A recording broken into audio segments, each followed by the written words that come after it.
Good morning বন্ধুরা। আজকে আমরা জেনে নেব বাড়িতে আমরা কি করে মেথি মটর বানাবো। তো তেল গরম হয়ে গেছে, এটাকে মেথি শাক কেটে রেখেছিলাম, ওটাকে মচমচা করে ভেজে নিচ্ছি। এটা ভাজার পরে একটা ছাঁকনিতে আমরা এটাকে ছেঁকে নেব। আমি একটা ঝুড়ি লাগিয়ে নিয়েছি, এতে আমি যাতে তেলটা আমাদের ঝরে যায়। এবারে এদিকে তেল একটা ফ্রাই প্যানে গরম হয়ে গেছে, এটার মধ্যে দিয়ে দিলাম জিরে, পেঁয়াজ, লঙ্কা, টমেটো, আদা, রসুন।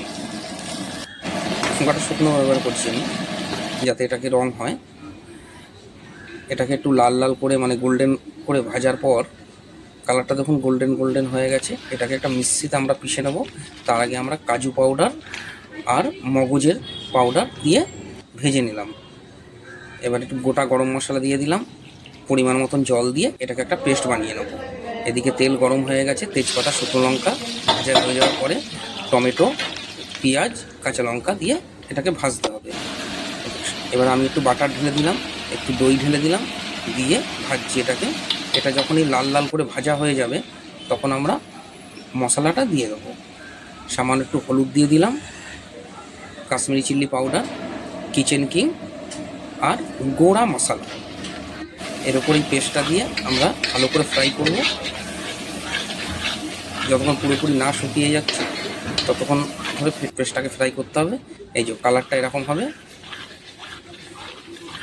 এবারে এতে সামান্য কিছু আমাদের জল অ্যাড করব।